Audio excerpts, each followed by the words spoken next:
Salut à tous et bienvenue dans une nouvelle vidéo des pronoms de Rico. Aujourd'hui, je vous ai sélectionné 5 nouveaux matchs en première et deuxième division norvégienne pour le week-end du 2 et 3 juillet. Avant toute chose, comme d'habitude, n'hésitez pas à nous rejoindre, à vous abonner et à cliquer sur le petit like qui fait toujours plaisir.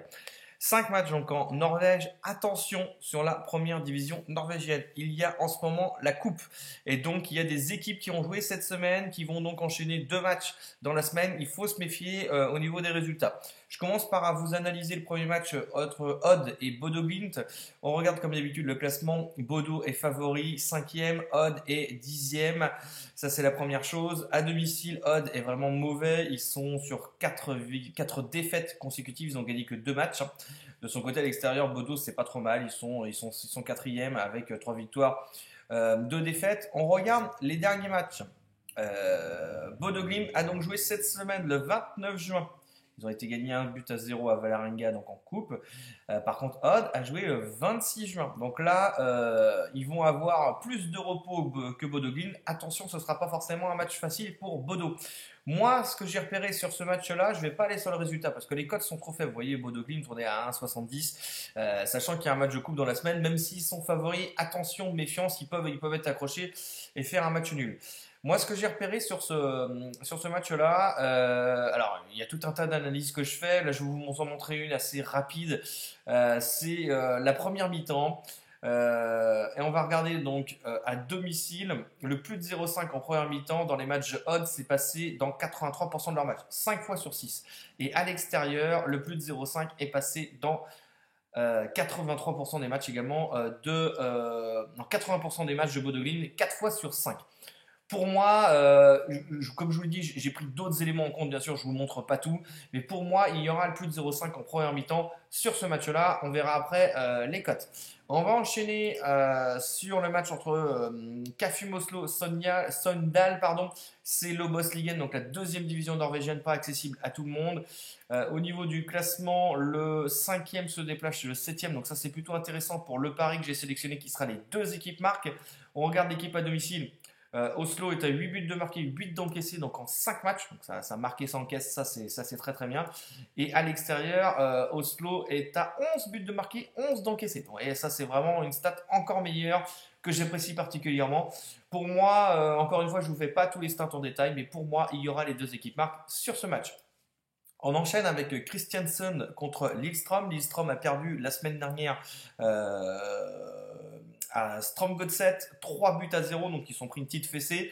Lillestrøm a joué cette semaine en coupe. Ils ont gagné 1-0 face à Ålesund. De son côté, Kristiansund a perdu 3-1 à Rosenborg, pardon. Le classement, je ne vous l'ai pas montré, mais Lillestrøm est le leader, Kristiansund est dernier, aucune victoire, un match nul, 8 défaites depuis le début de la saison. Bon, Lillestrøm est quand même largement favori. Méfiance quand même, il y a eu un match de coupe cette semaine. Je pense que ça devrait passer. Lillestrøm est favori, la cote est plutôt belle. Donc je pense qu'on peut aller sur un victoire de Lillestrøm en sec. Par contre, moi, je n'irai pas sur le nombre de buts. Lillestrøm ayant joué cette semaine en coupe, je pense qu'il peut y avoir un petit peu de fatigue. Donc, on n'aura peut-être pas forcément une raclée. On va peut-être pas avoir un plus de 2,5 buts sur ce match-là. Peut-être que Lillestrøm va gagner seulement 1-0 ou 2-0. Mais voilà, je ne m'attends pas forcément à énormément de buts. Donc, voilà, la victoire de Lillestrøm, ça paraît logique. Et la cote est belle en plus. Sarpsborg contre Sandefjord. Là, c'est un autre match que je vous ai sélectionné. Le 7e qui reçoit le 11e. On va regarder tout de suite les cotes. Sarpsborg est largement favori avec une cote moyenne d'un 45 à un 50. Le classement, je vous l'ai montré, le 7e contre le 11e. Mais là, ce qui est très très intéressant, c'est le classement à l'extérieur. Et là, regardez, Sandefjord est 2e à l'extérieur. 4 victoires, 2 matchs nuls. 11 buts marqués, 8 d'encaissés. Donc c'est quand même pas des peintres à l'extérieur. C'est une équipe qui se débrouille très très très bien. Et c'est pour ça que sur ce match-là, je vais partir sur les deux équipes. Enfin, évidemment d'autres éléments qui me font aller sur les deux équipes marques. Mais là, voilà, c'est une des choses que je peux vous montrer. D'ailleurs, les derniers matchs de Sarpsborg à domicile, donc là on a un match amical, mais on voit ici que dans les 3 derniers matchs de championnat à domicile, ça passe trois fois, hein, tout simplement, les deux équipes marquent. Et à l'extérieur, du côté de Sandefjord, sur leurs derniers matchs à l'extérieur, alors il y a de la coupe, il y a du championnat, mais 3 fois c'est passé également les deux équipes marquent. Donc je pense que ça peut le faire. Ensuite, on va terminer entre Viking et Rosenborg. Donc là, c'est plutôt un match de haut de tableau. Viking est favori, hein, ils ont une cote d'1,75 en moyenne. C'est logique. Le troisième Viking qui reçoit donc le sixième Rosenborg. Il y a 4 points d'écart entre les deux.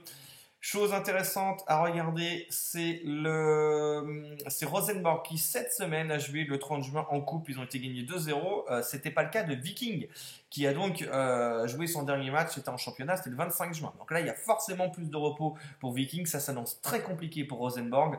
D'autant plus qu'on regarde au niveau du classement à l'extérieur. Rosenborg est quand même 11e. C'est quand même pas une équipe qui gagne beaucoup de matchs. D'ailleurs, enfin, ils en ont gagné qu'un seul. Et c'était où? C'était à Vålerenga qui est 14e. Donc pour le reste, c'est que des matchs nuls ou des défaites. Sur ce match-là, moi je vois une victoire de Viking qui en plus à domicile est à 4 victoires, 2 matchs nuls. Ils ont perdu contre Sandefjord d'ailleurs, le club où je vous avais donné les deux équipes marques sur le match précédent. Donc pour moi ça paraît cohérent. Je pense qu'une victoire de Viking sur ce match-là me semble logique. Maintenant, qu'est-ce qu'on peut faire au niveau des cotes? Qu'est-ce qu'on peut aller parier? Moi, je suis pas un adepte de parier en simple directement, sans sécurité. Malgré tout, je pense qu'une victoire de Lidström et une victoire de Viking paraît logique.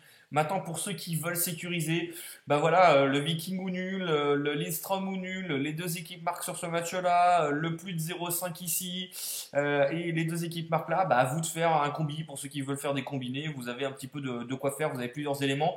Mais moi, je partirais sur le plus de 0,5 en première mi-temps à Bodo Glimt. La cote, elle est assez faible, elle est à 1,30. Je vous conseille de la prendre en live à 1,50, 1,60. Elle passera certainement vers la 15e minute de jeu. Donc ça, c'est plutôt pas mal. Ensuite, du côté Cafu Muslo, Sonial, là c'est pareil. Je vous conseille de prendre les deux équipes marques avec une cote de 1,70. Donc c'est probablement de la cote à prendre en live.